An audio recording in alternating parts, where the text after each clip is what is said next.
All right, in our lesson today, we are in Galatians chapter 1.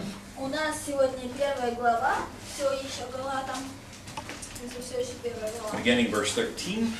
Начиная с 13 стиха.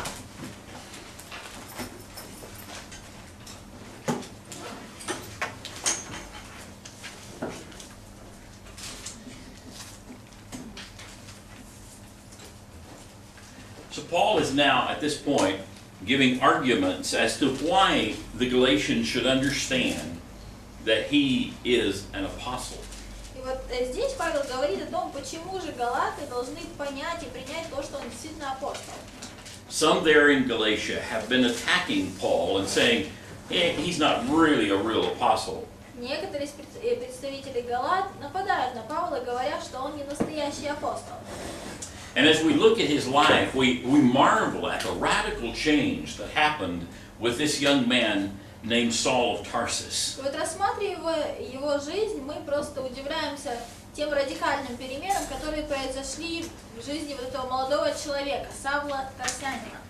And in this passage, he describes this radical life before becoming a Christian.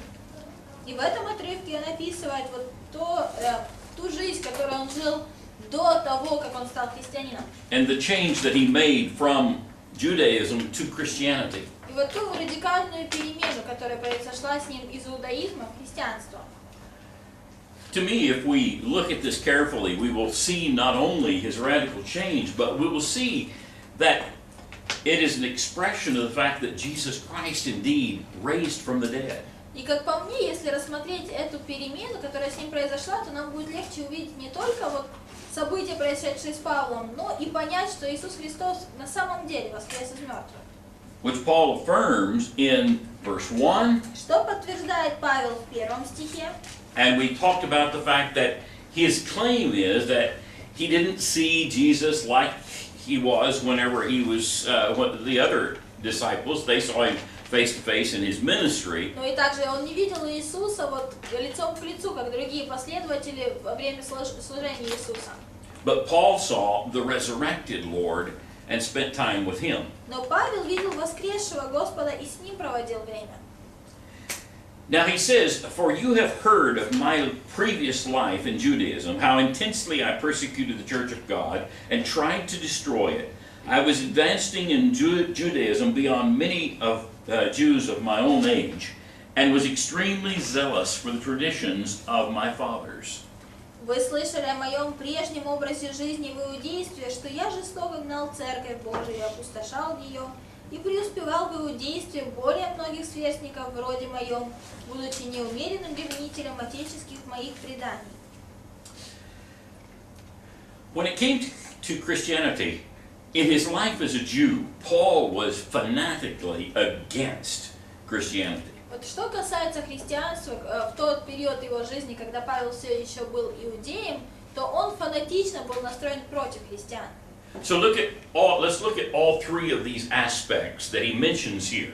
First of all, he says, I persecuted the church beyond measure. Давайте посмотрим на все три аспекта, которые он здесь упоминает. Во-первых, он говорит о том, что он гнал церковь безмерно.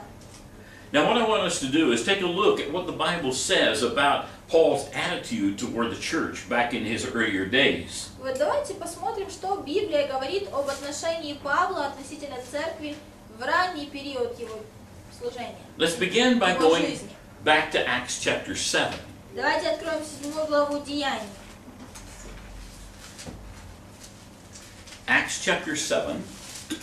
Деяния 7 глава. Verses 57 through 58. 57 по 58. Но они, закричав громким голосом, затыкали уши свои и единодушно устремились на него. Выведя за город, стали побивать его камнями. Свидетели же положили свои одежды у ног юноши по имени Савл и побивали камнями Стефана, который молился и говорил: Господи Иисусе, прими дух мой. It doesn't tell exactly how old Paul was at this point. It simply describes him as a young man. Вот здесь не говорится конкретно, сколько было лет Павлу, просто говорится о том, что он был еще юношей.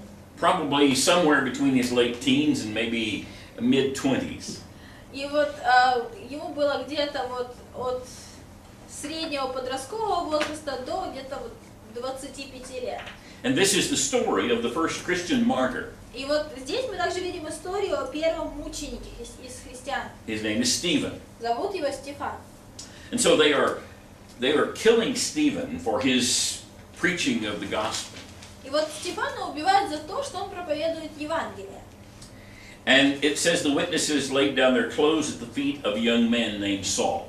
И говорится о том, что исполнители положили свои одежды у ног молодого человека по имени Савла.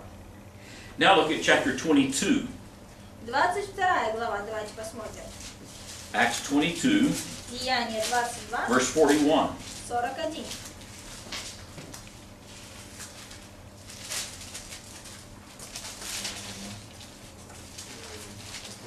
What? 41? 31? Isn't There is no 31.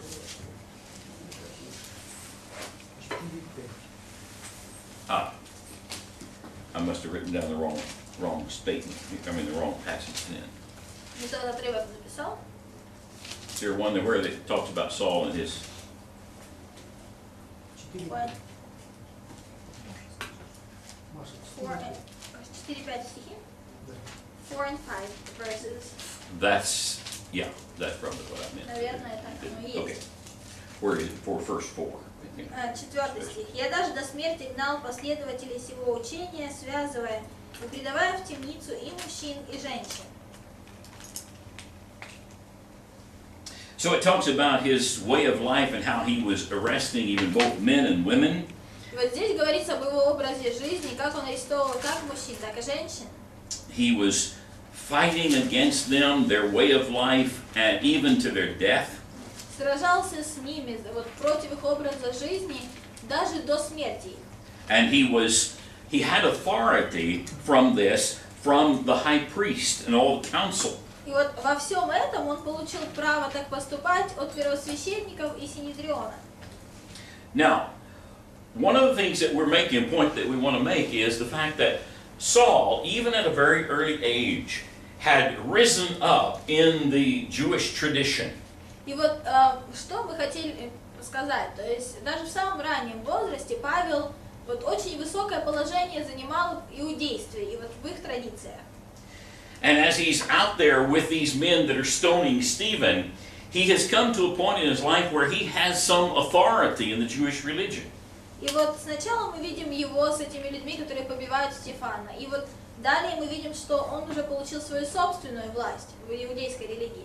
And notice in chapter 8, verse 1, И в 8 главе, 1 стихе, it says that Saul was there giving approval of his death. мы видим, что Савл, находясь там, ободрял или одобрял убиение его. It's as if these guys are standing around, ready to throw the rocks, looking over at Saul and saying, "Should we?"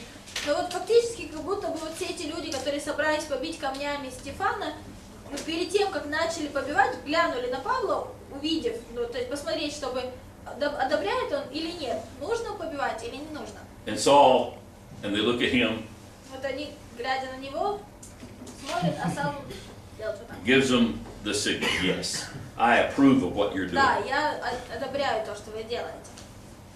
Now, he becomes very passionate against the church. И вот что касается церкви, он был очень страстен против нее. Look at 8 verse 3. 8:3. But Saul began to destroy the church, А Савл терзал церковь. going from house to house. He dragged off men and women, put them in prison. Влача мужчин и женщин отдавал в темницу. So he's doing everything he can to fight against the church. И вот получается, что он делает все от него зависящее, чтобы бороться с церковью. Go to Acts 9, verses 1 and 2. 9 глава, 9-10 стих. 1 и 1 2 and 2, yeah, стих. 1 and 2.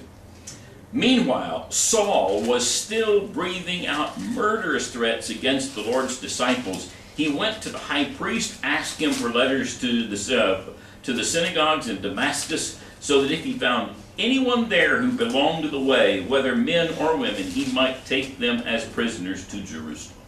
Савл же, дыша угрозами и убийством на учеников Господа, пришел к первосвященнику и выпросил у него письма в Дамаск к синагогам, чтобы кого найдет последующих всему учению, и мужчин и женщин связав, приводить в Иерусалим. The expression in the original language, it tells about how adamant he was against this. И вот в оригинале, в принципе, у нас хороший перевод, что он дышал угрозами, то есть вот вся его суть заключалась в том, чтобы поймать этих людей и убить. It's like this is a whole part of his breath. То есть вот как, well, that's exactly what it says in Russian. Yeah. Those breathing threats. That's what it does in English. He's breathing out То threats. есть он фактически вот дышит угрозами. If you are a Christian, I will Христианин, то destroy you. я тебя разрушу. He's hating Christianity with Он a passion. ненавидит христианство всем своим естеством. And of course, chapter 9, verse 21. И 21 стих, также в 9 главе. Go ahead and read that. «И все, слышавшие, дивились и говорили, не тот ли этот самый, который гнал в Иерусалиме призывающих имя сие, да и сюда затем пришел, чтобы взять их и вести к первосвященникам». Isn't this the man who raised havoc in Jerusalem? Разве это не тот, который гнал и в Иерусалиме призывающих имя сие? So he was doing everything he could to destroy the То есть church. он делал все от него зависящее, чтобы разрушить церковь. And of course, in Acts 22, verse 4, he persecuted them to death, binding them and delivering them into prison, both men and women. И в Деяниях 22 главе 2 стихе мы видим также, что вот он гнал как мужчин, так и женщин. In Acts 26, В verses 9 26 through 11, главе с 9 по 11 стихи. says that he shut up many saints in prison, gave his voice against them, Говорится там о том, что он многих христиан бросал в тюрьмы и вот провозглашал против них. even compelled them to blaspheme, И даже призывал их отречься. perhaps holding them down and saying, if you will just denounce Jesus Christ, То есть, фактически, наверное, держа их, говоря, отрекись от Иисуса Христа. say you don't believe him, he's not God. Скажи, что он не Бог, скажи, что ты не веришь в Него. You could just almost see the hatred in his eyes. Вот можно даже представить себе, сколько ненависти было в его глазах. He's extremely mad against Christianity. Он не просто зол на христианство, он очень зол. A Christian's not safe around Saul. И христианам очень небезопасно быть поблизости Павла. Let's go do a little evangelism today. Вот пойдемте на евангелизацию сегодня. Let's go to Paul's house. Пойдем к Павлу домой. We would like to talk to you about Christianity. Павел, мы тебе про христианство хотим рассказать. No way. Да нет, такого не могло быть. They know he's a fanatic against Christianity. We cannot talk to him. Они точно знали, что он фанатик, и он против христианства, и с ним разговаривать не о чем. Paul says, so glad you came to my door today. Arrest these people. Павел скажет, молодцы, что пришли, давайте, Take арестуйте, them to prison. отвезите их в тюрьму. Let's go make them blaspheme. Пусть они отрекутся. You see, his passion against Christianity is expressed here in this passage in the book of Galatians. Вот видите, его страсть против He христианства persecuted the church beyond matter. выражается и здесь, в первой главе Галатам, о том, что говорится, что он гнал христиан вот изо всех сил. So, here's the first thing we know about Paul. He was a fanatic. То есть первое, что мы узнаем о Павле, он был фанатиком. Now then, the second thing he says about himself here, he advanced in the Jews' religion above many of his own equals. И вот также он еще здесь говорит, что он преуспевал в иудействе более многих сверстников, вроде моего. Well, what do we know about that in his relationship to Judaism? Вот что мы знаем о нем и его отношении к иудаизму? Acts 22, verse 3. Деяния 22 глава, 3 стих.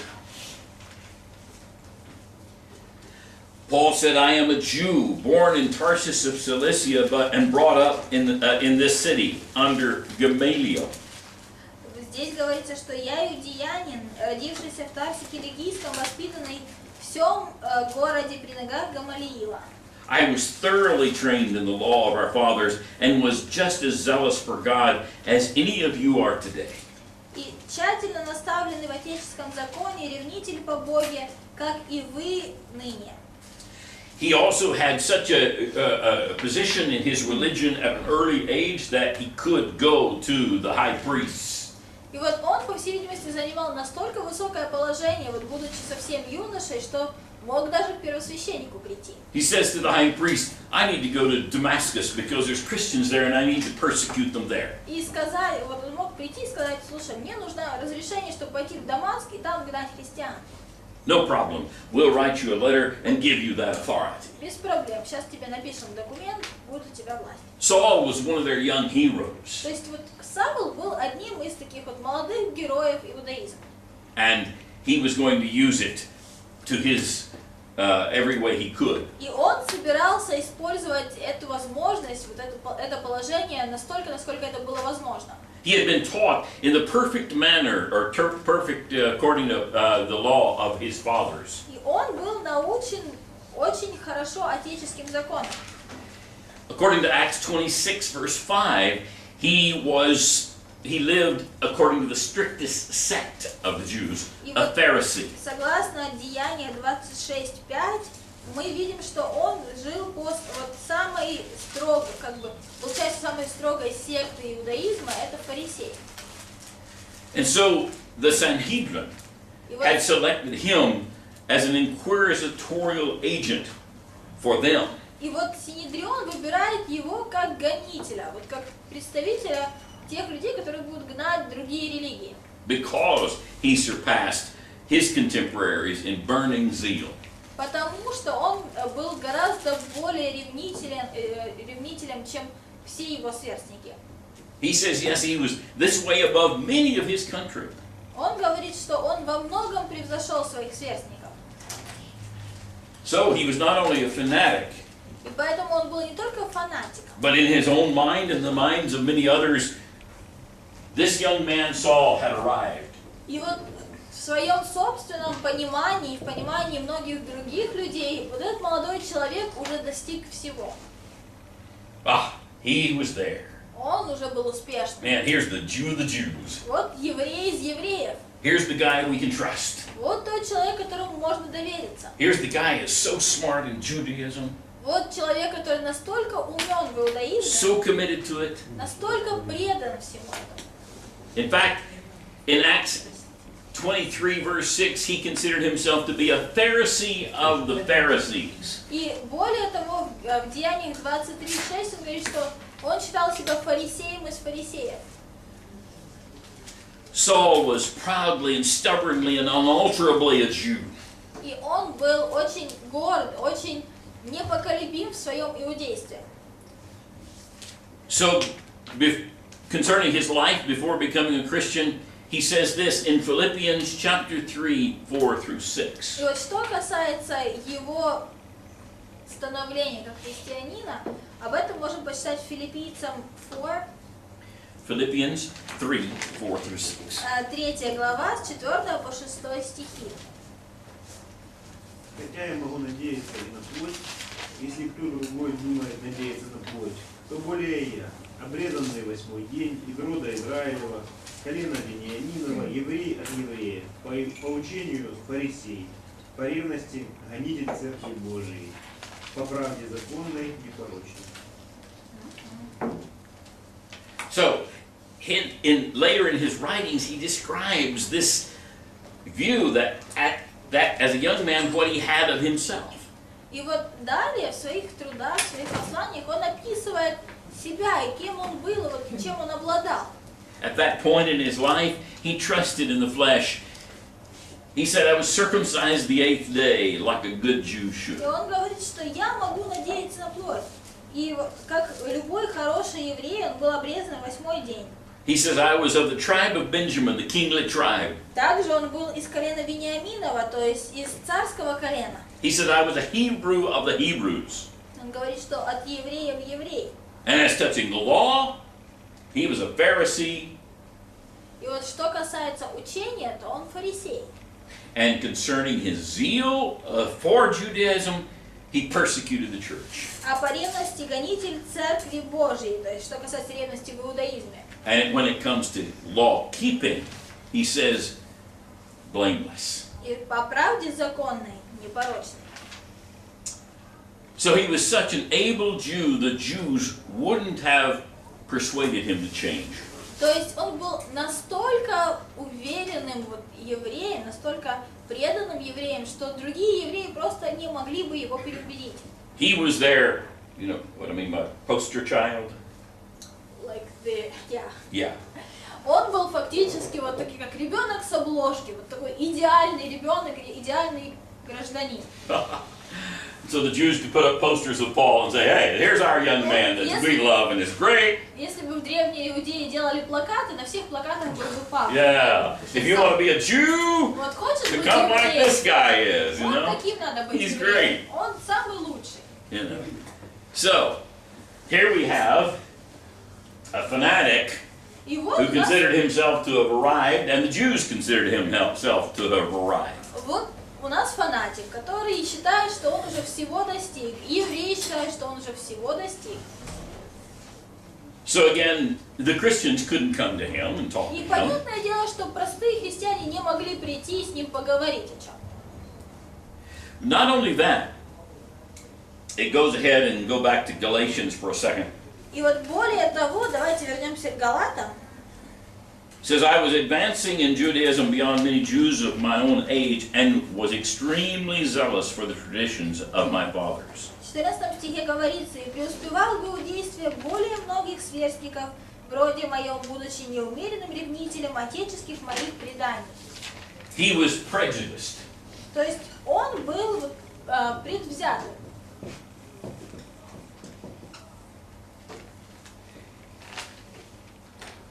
He was prejudiced for Judaism.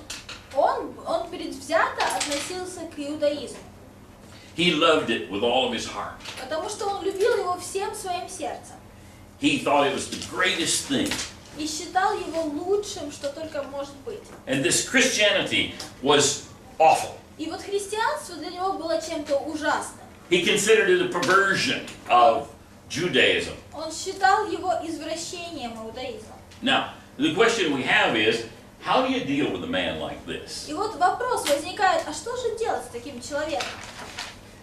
Taking Jesus Christ out of the picture, how many of you think you could have converted this И вот guy? если бы не было Иисуса Христа, вот как вы думаете, кто из вас обладает достаточными данными, чтобы обратить этого человека? Put my hand down. Я бы свою руку точно не поднял. I don't think I could. Я не уверен, что я на это способен был бы. It's going to take something from God Это to должно change быть this man. что-то от Бога, что может изменить этого человека. Christians couldn't. Христиане не могли. Jews wouldn't. Евреям смысла не было. Well, I mean, he was their hero. We're not going to change this guy. We want him to be a Он strong их Jew. герой, зачем его менять? Они наоборот ратовали за то, чтобы он был таким вот сильным евреем и иудеем. So if Christians couldn't and Jews wouldn't, who И did? получается, что если бы христиане не могли, а евреи не хотели, тогда кто его поменял? Well, some people have suggested, well, maybe Paul had an ulterior motive Ну somewhere. вот некоторые люди говорят, ну а что если у Павла были какие-то вот мотивы свои собственные, скрытые? Because sometimes people will make changes because they have ulterior motives and they think that will give them an advantage some other way. Потому что иногда люди меняются, потому что у них есть вот какие-то свои скрытые мотивы и думают, что если они так поступят, то как бы вот им это будет выгодно. I've heard of politicians, for example, going to church and saying, oh, I'm a Christian. Я вот, допустим, слышал, что вот многие политики, когда им нужно, приходят в церковь и говорят, я христианин. So they can get votes. И вот таким образом люди, которые христиане, за него голосуют. Or, you know, I want to let you know that I'm really a part of your group Или вот просто там прийти куда-то в какую-то группу и сказать, я с вами, ребята. so that I can gain more wealth. Ну, для того, чтобы вот на вас, ребята, и You'll give more заработать. to my campaign. You'll buy my product. You'll do something. Вы пожертвуете деньги на мою компанию, вы купите какой-то мой продукт или еще что-то. Well, maybe Paul changed because of wealth. И, возможно, Павел изменился из-за богатства. Well, the problem with that one is Единственная проблема с этой теорией, the wealth was on the side of those he has now forsaken. в том, что богатство-то осталось у тех, кого он оставил. And poverty is on the side of those with whom he has now identified himself. А он перешел к тем людям, у которых не то, что богатства не было. Бедность это было вот суть их жизни. In his day, the Jews were far more wealthy than Christians were. В его времена евреи из иудеев, точнее иудеи из евреев, вот они были намного богаче, чем христиане. In Acts chapter 11, verses 27 through 30, we find Paul raising funds to help the starving Christians in Jerusalem. В Деяниях 11 главе с 27 по 30 стихи мы видим, что Павел пытается собрать деньги, чтобы помочь голодающим христианам из Иерусалима. He basically could have had anything that he wanted in Judaism. Он фактически вот все, чего хотел добиться в иудаизме, он добился. Need some money for your trip to Damascus? Sure, no problem. Хочешь денег на то, чтобы в Дамаск сходить? Да пожалуйста. Yeah, we'll fund you anything you need. И, You're our guy. и вот мы тебе любые деньги дадим, потому что ты наш парень. But his own condition as a preacher of the gospel became one of poverty himself.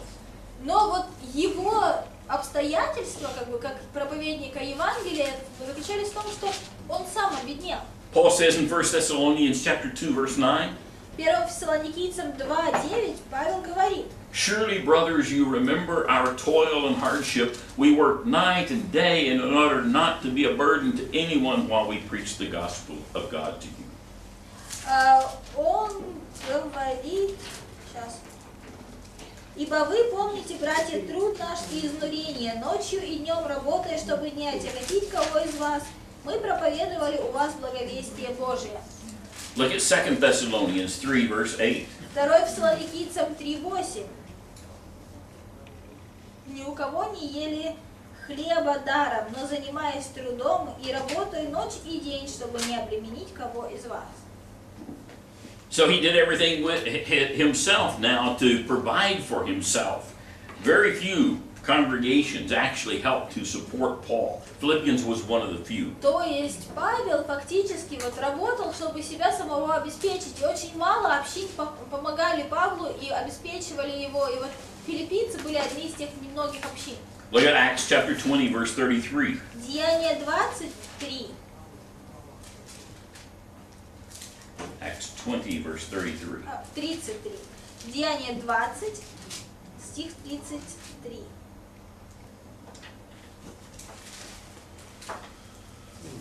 What? The Alexandria's voice that's out of Golan. No, Acts 20, verse 33. Ни серебра, ни золота, ни одежды я ни от кого не пожелал. I have not coveted anyone's silver or gold or clothing. Деяние 20. 23. Okay. Okay. It helps All right. when you look at chapter 20. Yes, we got 19. All right, no problem, no problem. So the point is that he would not have made this change for an ulterior motive of wanting wealth. Но вот вопрос в том, что он бы не менялся ради того, чтобы вот как бы свое скрытое желание дополнительного богатства воплотить. So did he change because of wealth? Поменялся он из-за богатства? No. Нет, What конечно. about reputation? Ну а может быть из-за репутации? Uh-oh. It's coming apart. Looks like I need to fix it or something. Надо починить будет. Okay. Reputation. Так вот, может быть репутация. Well, he already had reputation among the Jews. Вот у него уже была какая-то репутация среди евреев. Galatians 1 verse 14 suggests that idea. Галатам 1:14 говорит об этом. Now, he was with a group that was everywhere spoken against. Acts 28 verse 22. Теперь он, получается, становится частью группы, против которой говорили все. И это 28 глава, 22 стих Деяний. Well, maybe it was because he wanted power. Но может быть это все из-за того, что он хотел власти.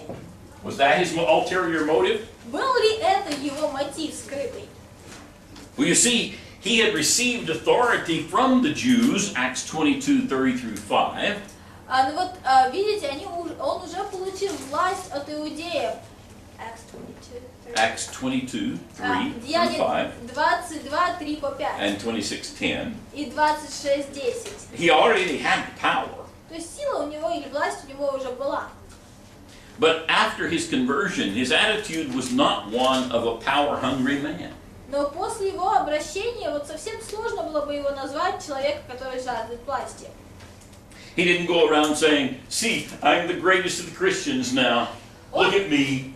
How wonderful I am." Не ходил, не говорил, я из христиан самый лучший, посмотрите, какой я классный.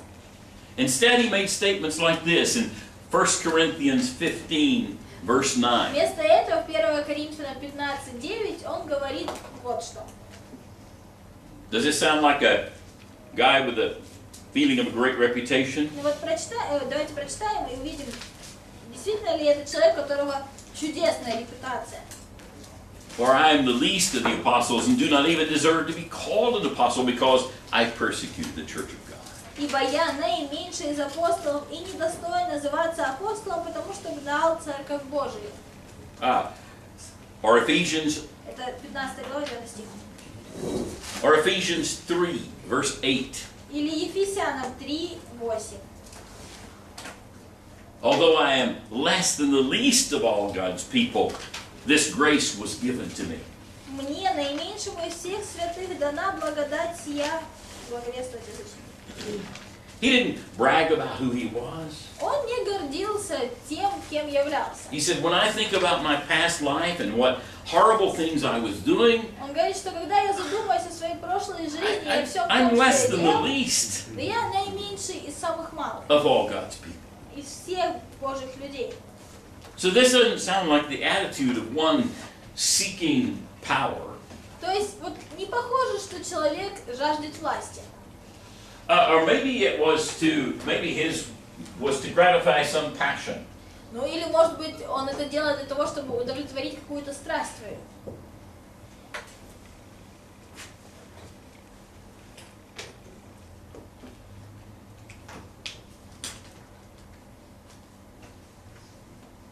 Sometimes people do things because it gives them a way to engage in loose conduct. Но вот иногда люди что-то делают для того, потому что таким образом получают способность или вот, свободу вести себя как захотят, пусть даже некрасиво и нехорошо. There have been some preachers that have done that. Вот даже проповедники такие были, которые так поступали. There have been, quote, priests that have done that. Были и священники, которые так поступали. A number of years ago, there was a man by the name of Jim Jones, Много лет назад был такой человек по имени Джим Джонс, who ended up taking a group of people who were followers of his and going down to a country called Guyana. который собрал группу своих последователей, и они поехали в Гану. When the story came out about what Jim Jones was doing down in Guyana, he had persuaded many of the women in his group that it was okay for him to have sexual relationships with them. И вот когда потом эта история прояснилась, то есть он вот женщин, которые поехали с ним, убедил в том, что как бы сексуальные отношения с ним это наоборот на пользу. And he had used his power as a preacher over them И вот он воспользовался своей властью над ними to persuade them that that was okay. для того, чтобы убедить их в том, что это хорошо и нормально. Well, maybe that was Paul's motive. Может быть, вот такой мотив был у Павла. And yet when you listen again to his writings, И вот опять же, когда прислушаешься к тому, что он пишет, look at 2 Corinthians chapter 1, verse 12. 2 Коринфянам 1:12. 2 Corinthians chapter 1, 2 Коринфянам 1, verse 12. 12.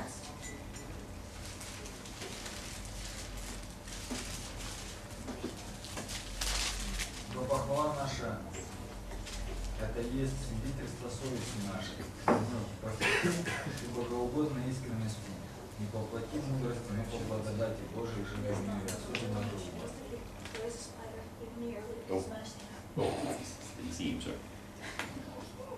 Okay, so in this he expresses the idea that that his life was above reproach. It was godly life. He didn't do that kind of thing. И вот он описывает, что его жизнь была безупречная, то есть она была очень богобоязненной, и он бы никогда не поступил по-другому. Look at 1 Thessalonians 1 Фессалоникийцам, chapter 2, verse 10. 2 глава, 10 стих.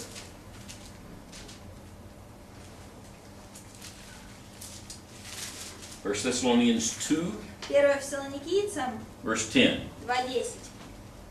Свидетели вы и Бог, как свято и правильно и безукоризненно поступали мы перед вами, верующими.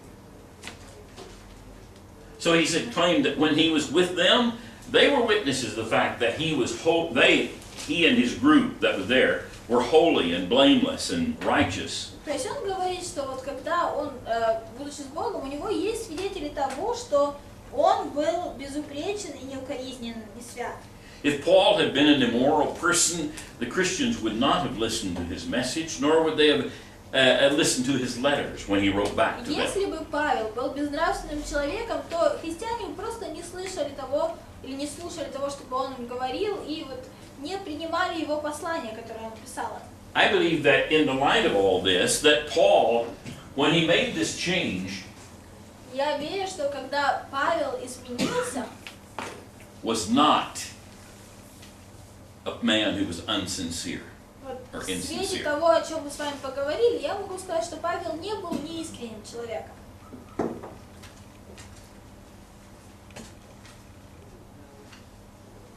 I believe that the only thing that could have happened was that Paul indeed was confronted by Jesus Christ on the road to Damascus. Я думаю, что на самом деле единственное, что могло произойти, это то, что Павел действительно увидел и познакомился с Иисусом Христом по дороге в Дамаск.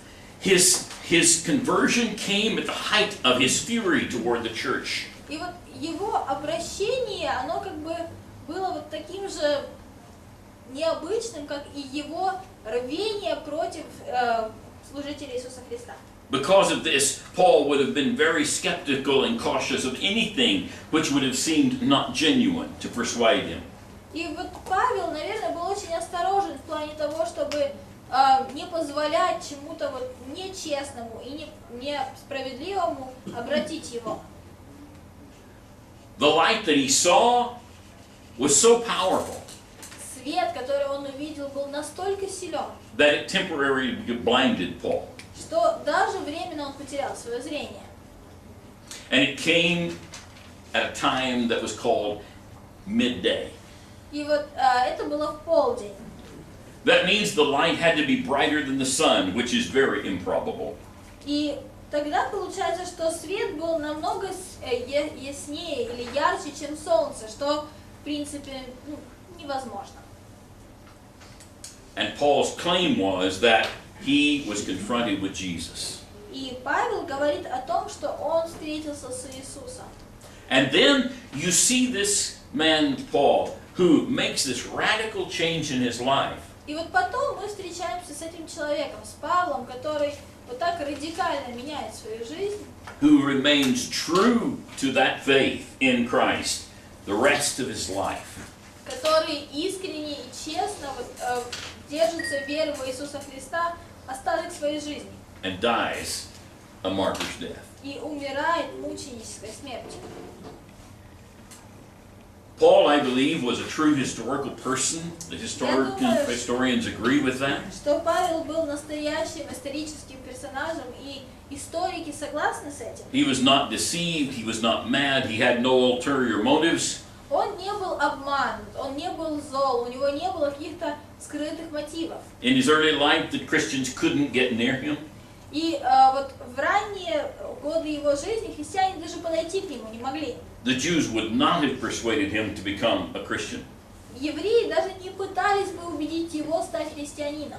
I am fully persuaded И поэтому я на 100% уверен, that what happened to Saul was that he saw the risen Christ on the road to что Damascus. происшедшее с Павлом заключалось в том, что он увидел воскресшего Христа по дороге в Дамаск.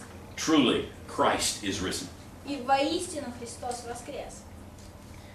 I want you to read now, go for a moment, and I want to read just 1 Corinthians chapter 15, Давайте посмотрим 1 Коринфянам 15 1 главу, through 8. с 1 по 8 стихи зачитаем. знаю вам, братья, Евангелие, которое я благовествовал вам, которые вы приняли и в котором утвердились, которыми спасаетесь, если преподанного держитесь так, как я благовествовал вам, если только нещетно уверовали. Ибо я первоначально преподал вам, что и сам принял, то есть, что Христос умер за грехи наши по Писанию, что Он погребен был, и что воскрес третий день по Писанию, что явился в Кифе, потом 12, потом явился более, нежели 500 братьям одновременно, из которых большая часть до ныне в живых, а некоторые и почили. Потом явился Якову, затем всем апостолам, а после всех явился и мне, как некоему известно. And last of all, he appeared to me also as to one abnormally born. И после всех явился и мне, как некоему извергу. Now you see, Paul has set up this argument in the book of Galatians. Вот мы видим, что Павел приводит доводы в книге Галатам. And the argument that he's making is that here's the reason why you Galatians need to understand that I was truly converted to Jesus Christ by Christ himself. Доводы, которые он приводит, он говорит, вот почему вы, галаты, можете поверить в то, что я был обращен самим Христом. The Christians couldn't have done it. Христиане не могли бы этого The сделать. Jews wouldn't have done it. Евреи даже не пытались бы. Christ did. А Христос сделал. And then he says in verse 13, После этого он говорит в 13 стихе. But when God, who set me apart from birth and called me by his grace, was pleased to reveal his Son in me, so that I might preach him among the Gentiles. Verse 13. I did not consult any man. This is Galatians chapter 1. Back to Galatians. 13. Yeah. Вы слышали о моем прежнем образе жизни в иудействе, что я жестоко гнал церковь, 15. Когда же Бог, избравший меня от утробы матери моей и призвавший благодатью свою, благоволил открыть во мне Сына Своего, чтобы я благовествовал Его язычникам, и я не стал тогда же советоваться с плотью и кровью. Yeah, it was verse 15. I'm sorry.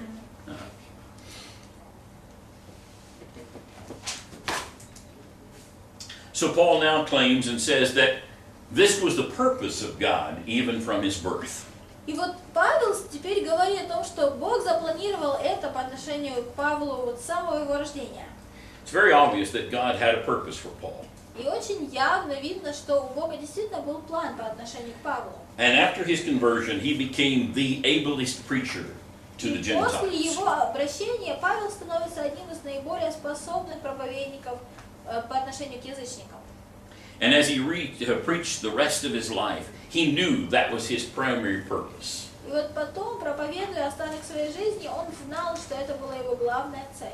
Peter and the other apostles, their primary purpose was to work with the Jews first. Петр и другие апостолы больше концентрировали свое внимание на работу с евреями в первую очередь. But he knew that by the grace of God, his purpose was to go and preach to the Gentiles. Но он знал, что по благодати Божьей его цель заключалась в том, чтобы пойти и проповедовать Евангелие язычникам.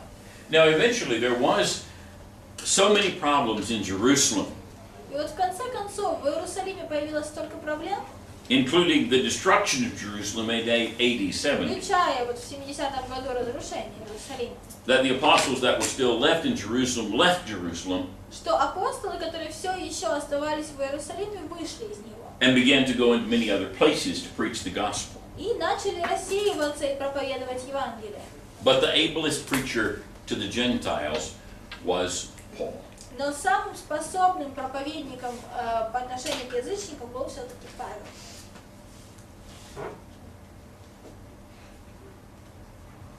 Now,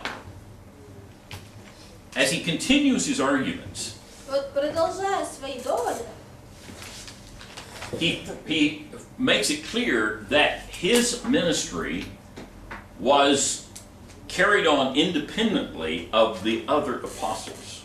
он также очень четко показывает, что его служение было независимым от других апостолов.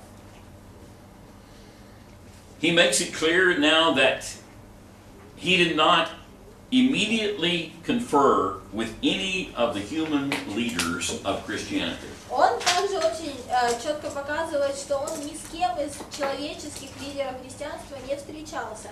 He didn't immediately go up to Jerusalem and say, "Oh, I need to learn everything I can learn from you, То есть Peter." он не пошел сразу в Иерусалим и не сказал Петру: расскажи мне все, что знаешь. Instead, it says that he went to Arabia. Вместо этого говорится, что он пошел в Аравию. And he spent time in Arabia. И вот в Аравии проводил время. We don't know where. Мы не знаем, где именно.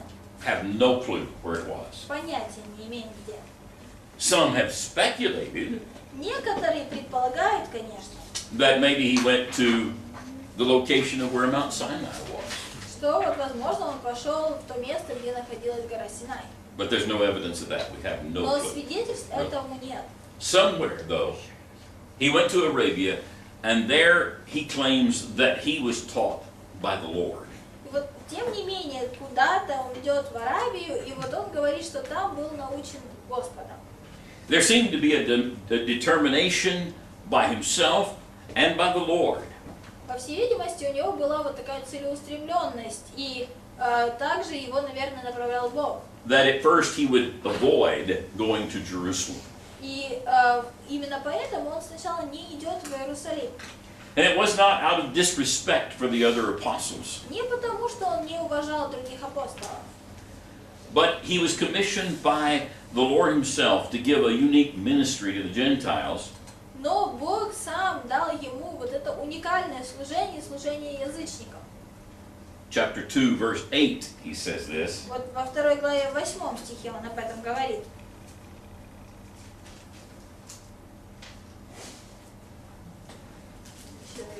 Yeah, go ahead and read it. «Ибо содействовавший Петру в апостольстве у обрезанных посодействовал и мне у язычников». So he was going to have a special ministry to the Gentiles, То есть вот он себе особое служение уделил у язычников. and it was important, evidently, for him to actually say, I didn't learn this from the other apostles, И по but всей видимости важно было ему I сказать, was что given this directly from Jesus я не Christ. у других апостолов научился этому, но я получил это от Иисуса Христа самого. And then later, he returns to Damascus. А после этого он возвращается в Дамаск. He was an independent man altogether. Он был абсолютно независимым человеком. And several of the expressions in these verses deserve special consideration. И вот несколько стихов, точнее, несколько моментов в этих стихах нужно рассмотреть отдельно. Especially that statement that's made in verse 15, that God set me apart from birth. Например, вот то, что записано в 15 стихе, когда же Бог, избравший меня от утробы матери моей. He realized that God had set him apart specifically and specially for this. Он понимал, что Бог его отделил особенно и специально для этого служения. And he adds that God called me through his grace, И также он добавляет, что Бог призвал меня через благодать свою, referring to his conversion on the road to Damascus. подразумевая свое обращение по дороге в Дамаск. Did Paul deserve that moment? Заслуживал ли Павел вот этого момента? Absolutely not. Конечно же нет. Look at what he was doing to the church. Посмотрите, что он творил по отношению к церкви. What Paul deserved was death. На самом деле Павел заслуживал смерти. Probably some of the Christians were saying who were being persecuted by Paul, "Oh, God, why don't you strike this man dead?" И вот, наверное, некоторые христиане как бы говорили о том: Боже, ну почему? Почему ты не умертвишь этого человека? What he really deserved, based on what he was doing, was to be cast into hell. Исходя из его действий, единственное, чего он заслуживал, это попасть в ад. But Christ, in his wonderful grace, Но Христос в своей великой благодати saved him and sent him out to preach. спас его и послал его, чтобы он проповедовал. And you think about that and you think, wow, look at God's marvelous grace. Ну, если посмотреть на это, понимаешь, какая великая благодать у Бога. I don't deserve his grace. Я его благодати не заслуживаю. I might look at myself and say, well, you know, I wasn't as bad as Paul. I never persecuted the church. Или с другой стороны, я могу посмотреть на себя и сказать, ну я же не такой плохой, как Павел, я церковь никогда не гнал. But Paul's conversion Но обращение Павла lets me know that everyone who will turn to Christ can be saved. мне показывает, что всякий, кто обратится ко Христу, может спастись.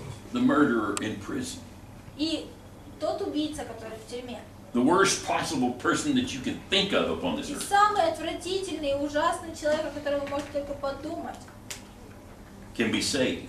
этот человек может спастись. And so Paul's a great example of that. И Павел является прекрасным примером этого. All right, let's stop right there today, Давайте at least for this hour. вот на этом часе закончим, на этом